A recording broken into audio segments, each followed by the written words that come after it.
of a book on how America nominates presidential candidates. She spoke via Skype.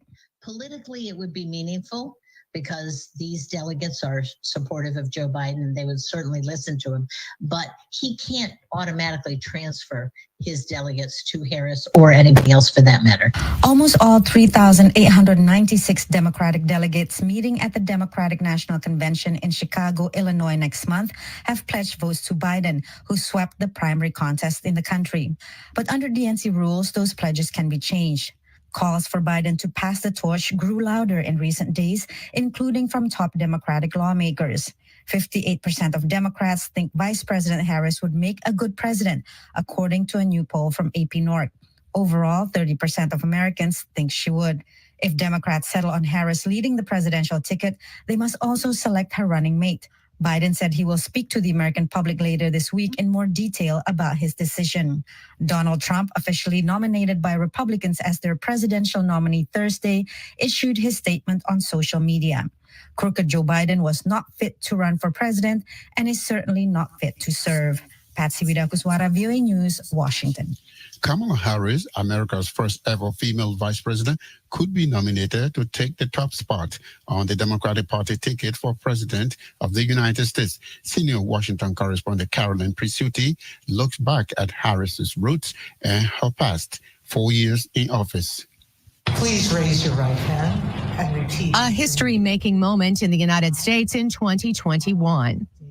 So help me God. As former Senator Kamala Harris became the nation's first female vice president. It is my honor to be here, to stand on the shoulders of those who came before. Harris is also the first Black American and Indian American to serve in the nation's second highest job. She's broken so many glass ceilings for so many women. The daughter of an Indian mother and a Jamaican father, Harris was born in Oakland, California. A mural of her appears at the school she was bused to as a child, as part of racial integration efforts. A graduate of Howard University, Harris became the first female district attorney in San Francisco in 2004.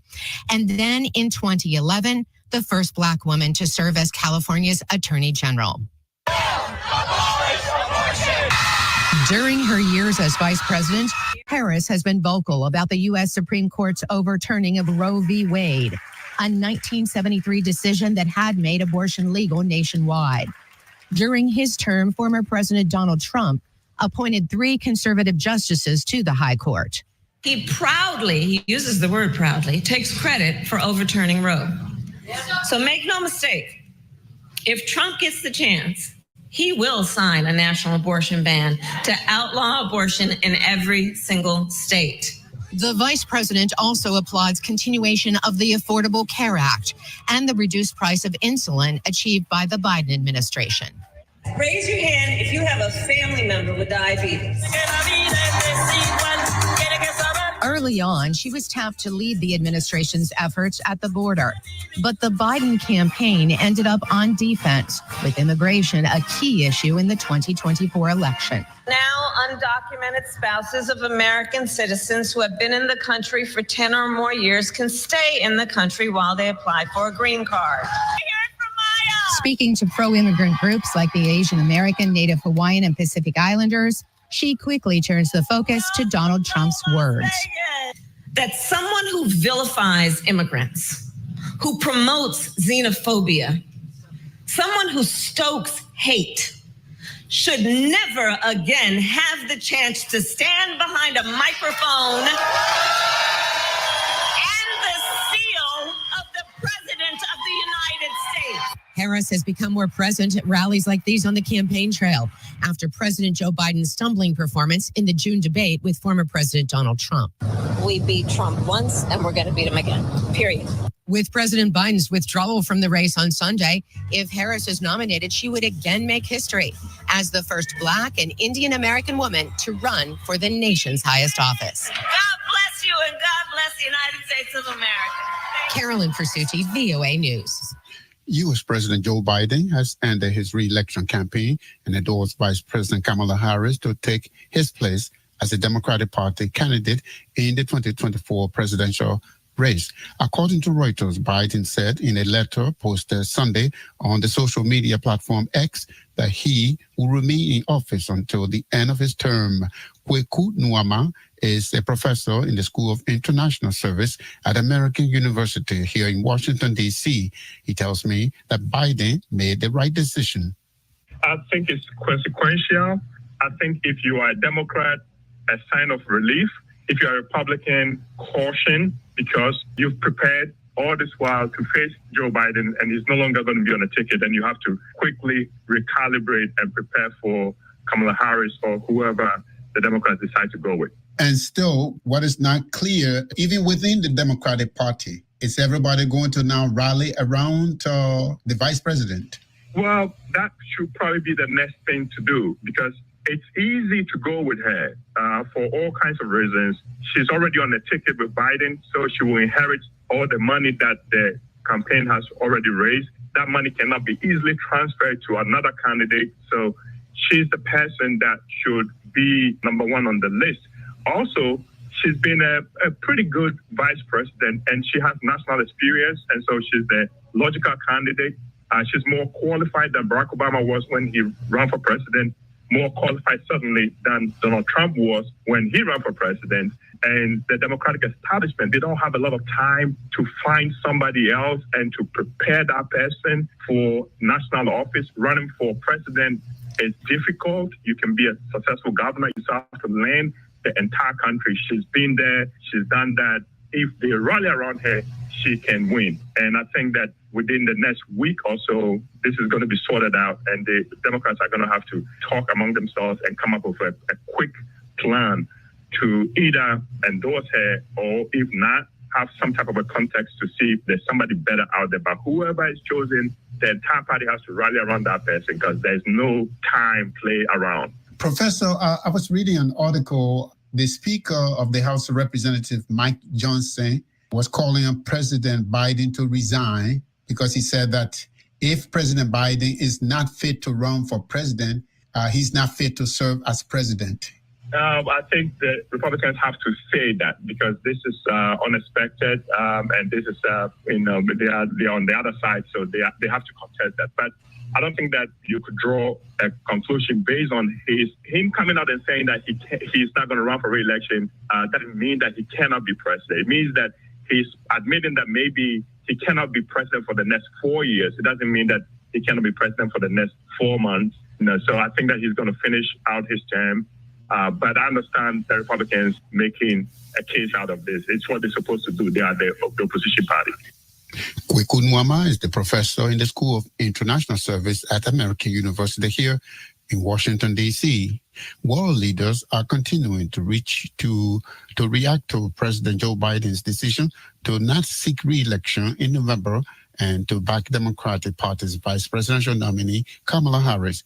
Christopher Ezike is a professor of African politics and international relations at the University of Pretoria in South Africa. He tells VS Ginadu Oford that President Joe Biden chose country over self. President Biden has once again shown the ability to put country above self, and in a master stroke, his endorsement of his vice president also speaks volumes of his inherent character. So, and I think that this bodes well for democracy in America. The manner with which he came out after pressure and after resisting such pressure, does that mean that there's something he knows that we don't in terms of ability to beat the Republican nominee, former President Donald Trump? His resistance, let me start by saying that his resistance was not really based on selfish interests. His resistance was more about ensuring that Kamala Harris could win. He wanted to make sure of that. And then also, I think he was a bit irritated by the manner in which many of his colleagues, trusted colleagues, went about it. He felt a bit betrayed and disrespected by it all. And I think what he doesn't know is that right now, given how short it is to the elections, it will be unhelpful for the party to start an entire nomination process that would bring out a new candidate. Not forgetting also how the last open convention in Chicago in 1968 went, where the Democrats eventually lost the presidency. So I'm sure all of this history weighed in his mind in looking at the fact that this election has to be based on the good work that the Biden administration has done, which, by the way, includes Kamala versus Trump and what he promises, especially with his Project 2025 program. His endorsement of Kamala Harris is historic in so many ways, and people are saying it's a positive, but also possibly negative in terms of Kamala winning over majority of the electorates that she needs if she is to become the president, first woman president of the United States. Maybe that's one of the positives if it comes out well for her and the Democrat Party. But it's a question of Democrats understanding that refusing to support a Democratic candidate or not participating in the elections at all is in fact participating an action for Trump to win. That's Christopher Isike, a professor of African politics and international relations at the University of Pretoria, South Africa.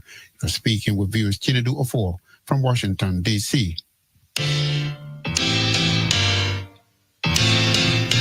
You are listening to Daybreak Africa on the Voice of America. I'm James Mbati in Washington. Today is Monday, July 22nd. For more Africa news and features, visit our website at voaafrica.com. Connect with us on all social media platforms. We are on Facebook, Twitter, and Instagram.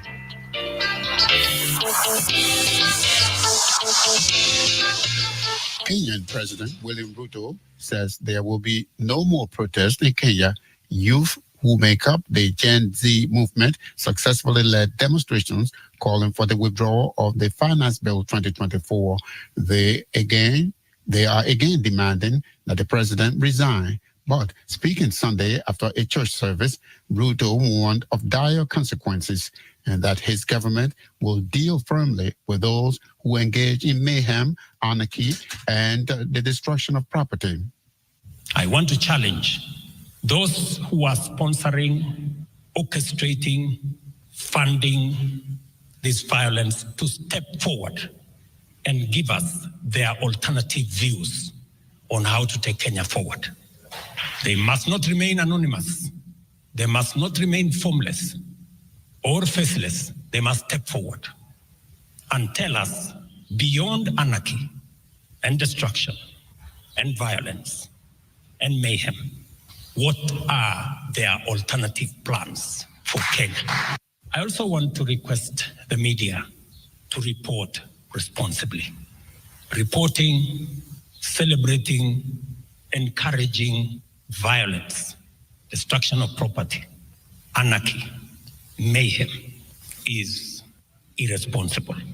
And if the country goes the wrong direction, there will be nothing to report and there will be nowhere to report from. We must never, as a country, agree to replace our democracy with a dictatorship and tyranny of faceless, anonymous people who want to use violence, destruction of property, and loss of life in place of our democracy. We must guard the peace and stability of our nation and the democracy of our country so that it is not undermined and it is not sabotaged by anonymous, faceless, formless, sponsored people who want to use violence and anarchy and mayhem to control our nation. That's Kenyan President William Ruto speaking Sunday. The audio is courtesy of the Kenya State House. Some Ugandan youth are planning to march to the country's parliament tomorrow, Tuesday, to make known their frustrations over their government's handling of corruption. But speaking Saturday, President Yoweri Museveni told the youths to think twice about their planned action. Chisa Eran is a Ugandan human rights lawyer and environmentalist, and one of those who signed a letter calling on the police to respect the constitutional right of Ugandans to demonstrate. He tells me the police should only deploy to help Ugandans exercise their constitutional right to protest. Against corruption reason, nothing much other than to dramatize the youth disenchantment with spiraling corruption of the government of Uganda generally, but Parliament of Uganda specifically. President Museveni has warned against any protest. Doesn't that concern you all? Of course, it is a concern, but his warnings are contrary to the Constitution, which guarantees peaceful protesters' rights. The president cannot orally amend our Constitution, so he needs to change his statement or change his attitude, but and weighted against the Constitution, it is a supreme law. It cannot be amended by his whims, opinions, wishes, or speeches. The president said that I think he's accusing some people in your movement collaborating to cite chaos in Uganda. It is laughable, but it's an old tired line from his speeches. Whenever people criticize him, then they are not patriotic, then they are working with foreigners, then they are imperialists. All problems seem to stem from imperialism, which I think is also an indictment on him, because by now he should have fought it. He has had 40 years to fight imperialism, he has failed. And it is unfortunate that he still slings people who disagree with him as stooges of imperialists. It is just not fair to the young people. The president recently, he has been speaking out against corruption. Shouldn't that be enough that the president is doing more? It's good, but not enough. Talk is not cannot fight corruption in Uganda. What can fight corruption is tough action against it, making an example of the big corrupt guys and really taking the battle to the most corrupt people, including the head of the parliament, the speaker of parliament, and his cabinet ministers. But merely singing songs about corruption by the president, that will do nothing to solve corruption. Kizza Errand is a Ugandan human rights lawyer and environmentalist. He was speaking with us from Kampala. Pope Francis hailed the unifying power of sport on Sunday ahead of the Olympic and Paralympic Games and repeated his call for a world truce during the event. The French news agency AFP quotes the Pope as saying that sport has a great social strength, capable of peacefully uniting people of different cultures. He spoke to pilgrims in St. Peter's Square after his weekly Angelus prayer ahead of the Olympics opening ceremony on Friday in Paris. It is time now for Daybreak Africa Sports, and here is Samson Omale in Abuja, Nigeria. A very good Monday morning to you, Samson. Good Monday morning to you too, James. We begin the sports with basketball. South Sudan's basketball team nearly delivered a stunning upset to a United States team of NBA stars on Saturday before losing by just a point, 101-100 in an Olympics warm-up game in London. LeBron James, the all-time NBA scoring leader, registered a game high of 25 points, including the deciding points on a diving layup with 8 seconds remaining at the O2 Arena. South Sudan, who led 58-44 at halftime, took a late lead after an 8-0 scoring run and were poised to pull off one of the greatest shocks in international basketball before James saved the day. Dr. Joseph Geng Akish, South Sudan Minister of Youth and Sports, spoke to my colleague James Botti on his countrymen performance. We went into that game as an underdog, but others were surprised. We could almost certainly have beaten US, but we weren't surprised. This is a work that has been done by our boys. They have shown pride, they have shown talent,